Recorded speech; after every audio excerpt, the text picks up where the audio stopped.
talking a lot about, okay, we are going to infect these people with a virus that imitates the flu virus. They're going to eliminate them in various ways that would not be suspicious.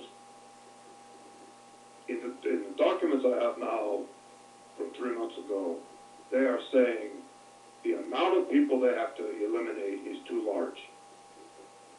It is too many. We are talking about millions of Americans.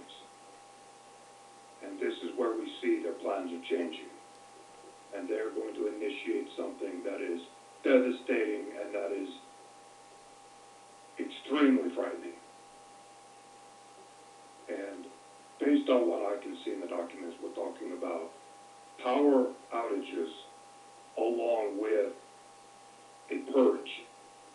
They're going to come in, they're going to take you out of your home, and they're going to put you into a military vehicle or whatever, a van, and drive you away and place you into a camp. It is a very, very big operation that they're planning. It is millions of Americans. They will do it under the cover of night, under the cover of blackness, during one of these planned blackouts. The blackouts are based on documents. I'm just looking at it right now. They have a 3-day blackout. They have a nationwide blackout that lasts 2 days, and a lot of localized blackouts. So it is a whole series of blackouts that they're going to do. And of course it will be blamed on all kinds of things. They might blame it on Iran. I have seen that mentioned in documents. They've already prepped people for this. There are going to be more blackouts. They're already predictive programming. So we may see more of this as we go on. As far as I can tell from Project Zephyr, or Zephyr, they are planning this next year and the year after. They are not done tagging, tracking, and identifying everyone. It looks like they're at about 78%. I looked in the documents, and there were a couple of indications of how far along they feel the project is. They're like 78% done, but they're not completely done. It does take time to identify a YouTube account and then track it to the email that it was created with and an IP address and then find out who created it. It does take them a lot of time to do that. It is not instant. It does take a lot of research because a lot of people create a YouTube account with an email address that doesn't give any indication of who they are, an account name that doesn't have their full name on it, they don't use their pictures. So it is a challenge for them. That's why the project has been going on for so long. But it is coming to a close. In the next 6 months to a year, it appears it is coming to a close. And that is when Project Zephyr will be initiated.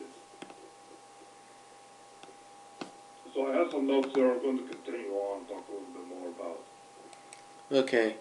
So, as you can see with this video that I just showed you here, YouTube, guys that like my channel, you can kind of see like what's going on and the dangers of what Zionism is going to bring to the U.S. and people with other views, like on 4chan or other places like this. It's disgusting. You know, you can't say anything about them. You can't mock the Jews. You can't say anything. They're so sensitive. You can't hurt their fifis. You can't do that. Yet you look at what they've done to everybody throughout history and all this other stuff, and all they know how to do is think of themselves as victims. You look at what they're doing to Palestine right now. It's horrible. I mean, look what happened to Japan. Terrible. And a lot of people try to say, oh, it needed to happen. It didn't need to happen. This idea of the U.S., you know, always being the good guy, you know, we're not. And I think eventually this is going to come out. And people are going to recognize this for what it is eventually, at some point, hopefully. But the only way you're going to wake up is you're going to have to realize and find it within yourself to have enough strength to not be lied to and be able to use your brain properly. And what I fear most of all is they're pitting us all against each other. every group, every race, to prove this point they have. Well, anyway, I think that's enough of this right now. Um, hopefully, hopefully, we'll make it out of this. Everybody believing is so afraid right now of this COVID-19, thing, and it's like, I think people need to start waking up and realizing that, in my opinion, it's a facade, and that we have to stop being so afraid of everything. I don't trust what doctors are doing to these people. I think some doctors are injecting them with poisons. I would honestly be very suspicious of these hospitals investigating what they've done to these people, because here's the thing. I don't think we can trust certain doctors at this point, and I honestly think that it's about high time that we start analyzing what's truly happening. Well, anyway, that's it for me today. Thanks again for listening. I'm out. Till next time.